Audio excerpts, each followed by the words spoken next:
অভিনন্দন বাংলাদেশ, শুধুমাত্র সাপোর্ট করে দোয়া করে সুপার ফোরে চলে যাওয়ার জন্য অনেক বড় ধন্যবাদ এবং অভিনন্দন শ্রীলঙ্কাকে। ভাই, আপনারা আমাদের বুকে আসেন। আমাদেরকে নাগিন ড্যান্স ভুলে, টাইম আউট ভুলে একদম বুকে আগলে সুপার ফোরে তোলার জন্য ম্যাচ আপনারা দেখেছেন। তিনটা পার্টিকুলার বিষয় নিয়ে আলোচনা করব এবং একই সঙ্গে বাংলাদেশ কোথায় পিছিয়ে সেটাও বলবো। কোথায় মোহাম্মদ নবী, কোথায় জাকের আলী অনেক, কোথায় ক্যাপ্টেন থুসারাকে টানা 3 ওভার বল করান, কোথায় মুস্তাফিজকে 1 ওভার উইকেট পাওয়ার পর লিটন আক্রমণ থেকে সরিয়ে নিয়ে 19 আর 17 নাম্বার ওভার করানোর চিন্তা করেন। এই আলোচনাগুলো জরুরি। Number 1, থুসারার bowling. থুসারার বোলিংয়ের সবচেয়ে সিগনিফিকেন্ট পার্ট হচ্ছে টানা 3 ওভার করানো, 3টে উইকেট নেওয়া। 4 ওভার 18 রানে 4 উইকেট তিনি পেয়েছেন। আমার প্রশ্নটা ওই জায়গাতেই, পার্টিকুলার একটা জায়গা মনে করিয়ে দিচ্ছে আপনাদের।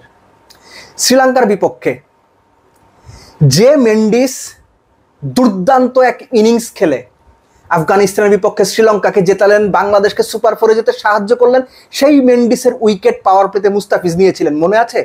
ঠিক তার পরের ওভারে মুস্তাফিজকে লিটন আক্রমণ থেকে সরিয়ে দিলেন। ঠিক তার পরের ওভারে, পাওয়ার প্লের পরের ওভারে আনলেন, মুস্তাফিজ 1 ওভারে 12 দিল। অথচ ক্যাপ্টেন থুসারাকে আফগানিস্তানের বিপক্ষে 2 ওভারে 2 উইকেট পাওয়ার পরও 3rd ওভার করিয়েছেন। 3rd ওভারে তিনি আরেকটা উইকেট নিয়েছেন। This is the difference between unsmart cricket and smart cricket. এখানেই হচ্ছে প্রো অ্যাক্টিভ ক্যাপ্টেন্সি আর ডিফেন্সিভ ক্যাপ্টেন্সির পার্থক্য। আপনারা বুঝতে পারছেন কিনা আমি জানি না। লিটনটা কবে শিখবেন সেটাও আমি জানি না। একটা উইকেট পাওয়া মাত্র মুস্তাফিজকে কেন সরিয়ে নিতে হবে? কেন আপনার প্রিমিয়ার ফাস্ট বোলারকে 19 আর 17 নাম্বার হিসাব করে সবসময় আপনি ক্যালকুলেশন করবেন? এটা একদম গাম্বাট ক্রিকেট। নাম্বার 2, মোহাম্মদ নবীর ব্যাটিং। 5 রানের লাইফ পেলেন এবং ওই পর্যায় পর্যন্ত মনে হচ্ছিল শ্রীলঙ্কা কোনো পাত্তাই দিচ্ছে না আফগানদের।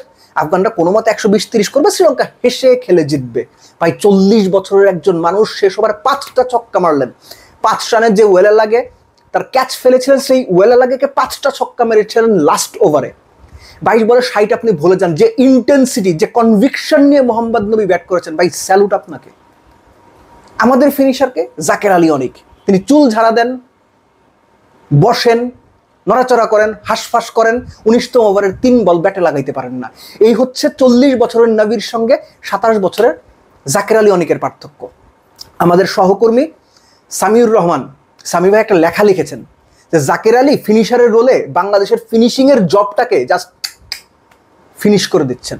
বুঝতেছেন কিনা আমি জানি না। তার অভ্যাস এখন হয়ে গেছে আমাদের প্রিভিয়াস সিনিয়রদের মতো একটা সম্মানজনক জায়গায় নিয়ে যাওয়ার, টুকটুক করে খেলা। 11তম ওভারে উইকেটে এসেও তিনি শেষ পর্যন্ত 100-র উপরে স্ট্রাইক রেটে রান রেট নিতে পারেন না।